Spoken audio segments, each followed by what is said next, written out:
ওম নমঃ শিবায়। আজকের মহাবাক্যের তারিখ 25শে মে 1968। মিষ্টি বাচ্চারা। শিবের মন্দিরে তো শিবকে বাবা নিশ্চয়ই বলে, জ্ঞান কিছুই নেই।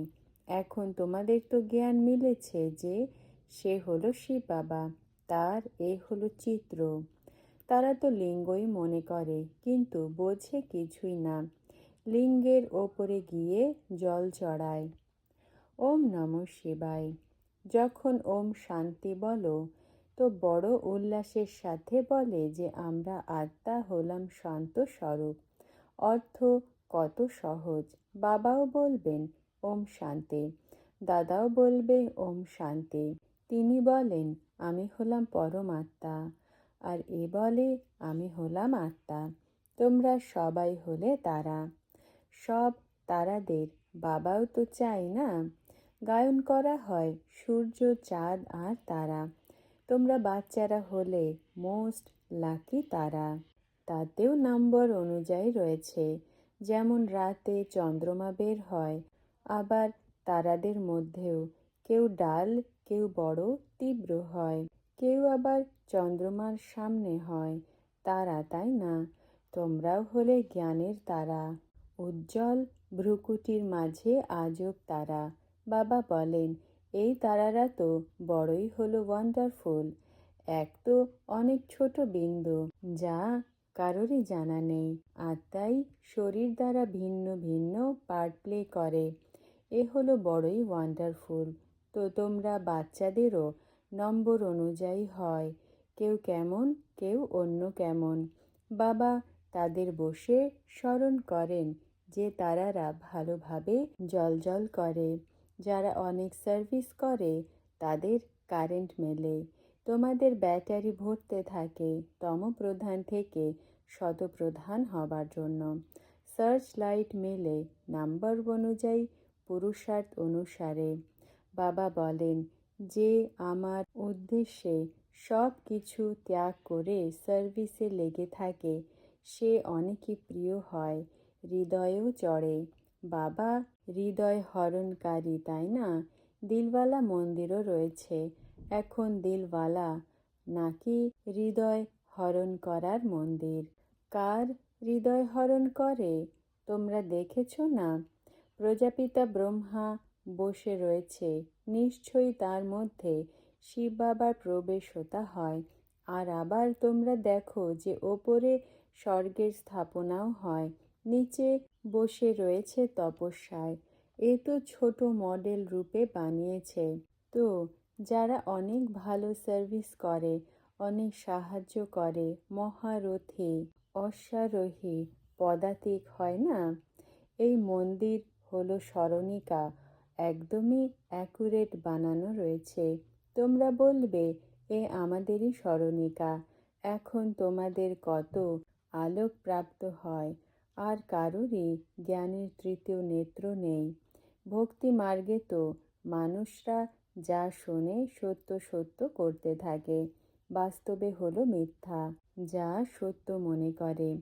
এখন বাবা তো হলেন সত্য, তিনি তোমাদের সত্য শোনান, যার থেকে তোমরা বিশ্বের মালিক হও। বাবা তো কোনোই পরিশ্রম করার না, কিছুই না। সমস্ত ঝাড়ের রহস্য তোমাদের বুদ্ধিতে বসে গেছে। তোমাদের তো বোঝান অনেক সহজ, কিন্তু টাইম কেন লাগে? নলেজে বা বর্ষা নিতে টাইম লাগে না, টাইম লাগে পবিত্র হতে। মুখ্য হলো স্মরণের যাত্রা। এখানে তোমরা আসো তো এখানে স্মরণের যাত্রার এডিশন ভালো হয়। বাড়িতে গেলে এতটা থাকে না। এখানেও নম্বর অনুযায়ী রয়েছে। কেউ তো এখানে বসে বুদ্ধিতে এই নেশা হবে যে আমরা হলাম বাচ্চা, তিনি হলেন বাবা, অসীম জগতের বাবা, আর আমরা বাচ্চারা বসে রয়েছি। তোমরা বাচ্চারা জানো বাবা এই শরীরে এসেছেন, দিব্য দৃষ্টি দিচ্ছেন, সার্ভিস করছেন। তো সেই এককেই স্মরণ করা উচিত, আর কোনো দিকে বুদ্ধি যাওয়া উচিত নয়। আমি এখানে ব্রাহ্মণীকে বসালে তো সে পুরো রিপোর্ট দিতে পারবে, কার বুদ্ধি বাইরে দৌড়ায়। কে কী করে, কে ঘুমে ঢুলে পড়ে এ বলতে পারবে। আগে বসানো হতো, এখন বিচার আসে যে বসাই, কিন্তু আবার ওইদিকে অ্যাটেনশন না চলে যায়, বিভ্রান্ত না হয়ে যায়, এই জন্য ছেড়ে দেই। যে তারারা খুব ভালো সার্ভিসেবল তাদেরই দেখতে থাকি। বাবার লাভ রয়েছে না, স্থাপনাতে সাহায্য করে হুবহু কল্প পূর্বের সমান। এই রাজধানী স্থাপন হচ্ছে, অনেকবার হয়েছে। এ তো ড্রামার চক্র চলতেই থাকে, এতে চিন্তার কোনোই কথা নেই। বাবা সাথে রয়েছে তো, সঙ্গের রং লাগতে থাকে, চিন্তা কম হতে থাকে। এই তো ড্রামা হলো পূর্ব নির্ধারিত। বাবা বাচ্চাদের জন্যে স্বর্গের রাজত্ব নিয়ে এসেছেন, শুধুমাত্র বলেন মিষ্টি মিষ্টি বাচ্চারা, পতীত থেকে পাবন হবার জন্য বাবাকে স্মরণ করো। এখন যেতে হবে সুইট হোম, যার জন্যই ভক্তি মার্গে তোমরা অনেক পরিশ্রম করো, কিন্তু একজনও যেতে পারে না। এখন বাবাকে স্মরণ করতে থাকো, স্বদর্শন চক্র ঘোরাতে থাকো, আলফ আর বে। বাবাকে স্মরণ করো আর 84 চক্রকে স্মরণ করো। আত্মাদের 84 চক্রের জ্ঞান হয়েছে। রচয়িতা আর রচনার আদি মধ্য অন্তকে কেউই জানে না, তোমরা জানো, তাও নম্বর অনুযায়ী পুরুষার্থ অনুসারে। সকালে উঠে আমরা বুদ্ধিতে এটা রাখি যে এখন 84 চক্র আমরা পূর্ণ করেছি, এখন ফেরত যেতে হবে। এই জন্য বাবাকে স্মরণ করতে হবে আর চক্রকেও স্মরণ করতে হবে, তো তোমরা চক্রবর্তী হয়ে যাবে। এ তো অনেকই সহজ না, কিন্তু মায়া তোমাদের ভুলিয়ে দেয়। মায়ার তুফান রয়েছে না, এই প্রদীপ শিখাদের অনেকেই হয়রান করে। মায়া হলো অনেকই শক্তিশালী, এত শক্তি যে বাচ্চাদের ভুলিয়ে দেয়। সেই খুশি স্থায়ী থাকে না। তোমরা বাবাকে স্মরণ করতে বসো, বসে বসে বুদ্ধি অন্যদিকে চলে যায়। এই সব হলো গুপ্ত কথা। যতই চেষ্টা করবে কিন্তু স্মরণ করতে পারবে না। তখন কারো বুদ্ধি এদিকে ওদিকে গিয়ে স্থির হয়ে যায়, কেউ ঝট করে স্থির হয়ে যায়। কারো যতই চেষ্টা করো না কেন, বুদ্ধিতে থাকেই না। একে মায়ার যুদ্ধ বলা হয়। কর্ম অকর্ম বানানোর জন্য কত পরিশ্রম করতে হয়, সেখানে তো রাবণ রাজ্যই নেই, তো কর্ম বিকর্মও হয় না। মায়া হয় না যে উল্টো কাজ করাবে। রাবণ আর রামের খেলা না, আধা গল্প হলো রামরাজ্য, আধা গল্প হলো রাবণ রাজ্য। দিন আর রাত, সঙ্গম যুগে শুধুমাত্র ব্রাহ্মণরাই হয়। এখন তোমরা ব্রাহ্মণরা বোঝো যে রাত পূর্ণ হয়ে দিন শুরু হয়। অন্য বর্ণের যারা তারা থোড়াই বোঝে, সন্ন্যাসী আদি কিছুই জানে না। এখানেও ঘরে এসে থাকে, তাদের শিষ্যরা ঝট করে ঘরবাড়ির ব্যবস্থা করে দেয়। এরপর অনেক আওয়াজ করে গীতা আদি বসে গায়ন করে। তোমাদের তো যেতে হয় আওয়াজের ঊর্ধ্বে, তোমরা তো নিজের বাবার স্মরণেই মস্ত হয়ে থাকো। আত্মার জ্ঞানের তৃতীয় নেত্র মিলেছে, আত্মা বোঝে বাবাকে স্মরণ করতে হবে। ভক্তিমার্গে শিব বাবা তো করে এসেছ, শিবের মন্দিরে তো শিবকে বাবা অবশ্যই বলে, জ্ঞান কিছুই নেই। এখন তোমাদের তো জ্ঞান মিলেছে যে তিনি হলেন শিব বাবা, তার এটা হলো চিত্র। তারা তো লিঙ্গই মনে করে, কিন্তু বোঝে না কিছুই, লিঙ্গের ওপরে গিয়ে জল চড়ায়।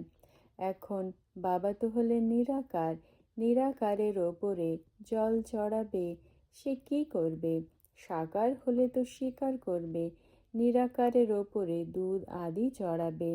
তারা কি কি করতে থাকে, বাবা বলেন দুধ আদি যা চড়াও তা আবার তোমরাই পান করো, ভোগও তোমরাই খাও। এখানে তো আমি সম্মুখে রয়েছি না, আগে ইনডাইরেক্ট বলতো, এখন তো ডাইরেক্ট নিচে এসে পার্ট প্লে করছে, সার্চ লাইট দিচ্ছে, বাচ্চারা বোঝে। মধুবন বাবার কাছে অবশ্যই আসা উচিত। সেখানে আমাদের ব্যাটারি ভালোভাবে চার্জ হয়। ঘর বাড়িতে তো কর্মব্যস্ততায় অশান্তি অশান্তি থাকে। এই সময় সমস্ত বিশ্বেই হলো অশান্তি। তোমরা জানো, এখন আমরা শান্তি স্থাপনা করছি যোগবল দ্বারা। বাকি রাজত্ব মেলে পড়াশুনোর ওপরে। কল্প পূর্বেও তোমরা এটা শুনেছিলে, এখনো শুনছ। যা কিছু অ্যাক্ট হয় তা আবারও রিপিট হবে। তোমাদের কাছে পাস্ট হিস্ট্রির ফটোজ আদিও রয়েছে, যা আবার তোমরা বোঝাও পাস্টে এমন এমন হয়েছে। শুধু চিত্র দেখে কি বুঝবে? নিশ্চয়ই তার উপরে বোঝাতে হয়। বাবা বলেন, কত বাচ্চারা আশ্চর্য হয়ে চলে যায়। আমি মাসুককে কত স্মরণ করত, এখন আমি এসেছি তো কত ছেড়ে চলে যায়। মায়া কেমন থাপ্পড় লাগিয়ে দেয়। মাম্মা বাবাকে ড্রিল শেখাতো, ডাইরেকশন দিত যে এমন করো, নিচে হয়ে বসো। আমি ভাবতাম এ তো অনেক ভালো নাম্বারে মালাতে আসবে। সেও গুম হয়ে গেছে, তো এই সব বোঝাতে হয়, তাই না? হিস্ট্রি তো অনেকই বড়। কৃষ্ণর চরিত্র কি হবে? জন্ম নিয়েছে আর নার্স নিয়ে যায়। এখানকার মতো থোড়াই নোংরা আদি হয়। আজকাল তো পেট চিরে বাচ্চা বের করার ফ্যাশন বের হয়েছে। দিন প্রতিদিন তমপ্রধান বুদ্ধি হতে থাকে। কত ছি ফ্যাশন, অনেক নোংরা রয়েছে। বাবা অনুভবিত, তাই না? ব্রহ্মা বাবার নিজের হিস্ট্রিও সব মনে রয়েছে।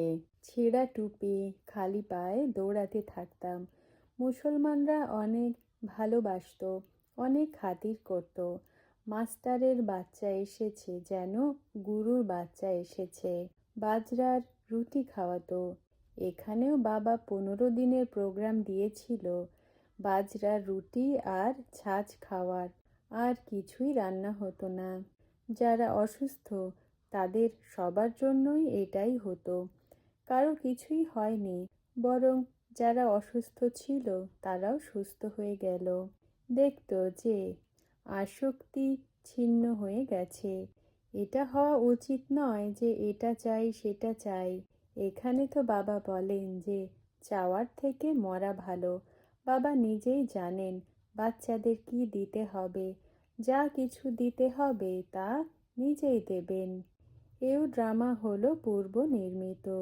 বাবা প্রশ্ন করেছিলেন না যে বাবাকে, যে বাবাও মনে করে বাচ্চাও মনে করে, সে হাত ওঠাও। তো সবাই উঠিয়েছে। হাত তো ঝট করে উঠিয়ে নেয়।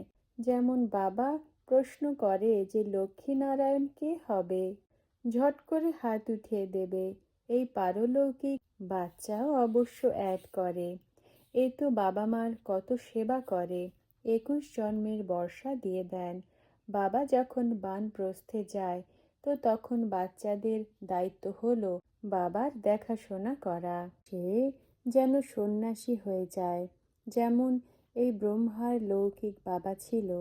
বানপ্রস্থ অবস্থা হলো তো বলল যে আমি গিয়ে বেনারসে সৎসঙ্গ করব, আমাকে সেখানে নিয়ে চলো। তোমরা হলে ব্রাহ্মণ, প্রজাপিতা ব্রহ্মার সন্তান।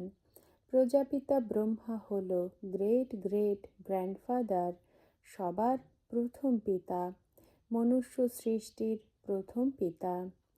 তাকে জ্ঞানের সাগর বলা হয় না।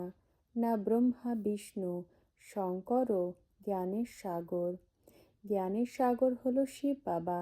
এখন তিনি অসীম জগতের বাবা। তো তার থেকে বর্ষা মেলা উচিত না? সেই নিরাকার পরমপিতা পরমাত্মা কবে কি করে আসে, যে তার জয়ন্তী পালন করে এ কারোরই জানা নেই। নিরাকার আত্মাদের সবার নিজের নিজের শরীর মেলে। বাবা তো গর্ভে আসে না। বোঝান যে আমি এর মধ্যে প্রবেশ করি অনেক জন্মের অন্তে বানপ্রস্থ অবস্থাতে। মনুষ্য যখন সন্ন্যাস করে তো তাদের বানপ্রস্থ অবস্থা বলা হয়। তো এখন বাবা বলেন, বাচ্চারা তোমরা পুরো 84 জন্ম নিয়েছ। এ হলো অনেক জন্মের অন্তের জন্ম। হিসাব তো জানো, তাই না? তো আমি এর মধ্যে প্রবেশ করি। কোথায় এসে বসি?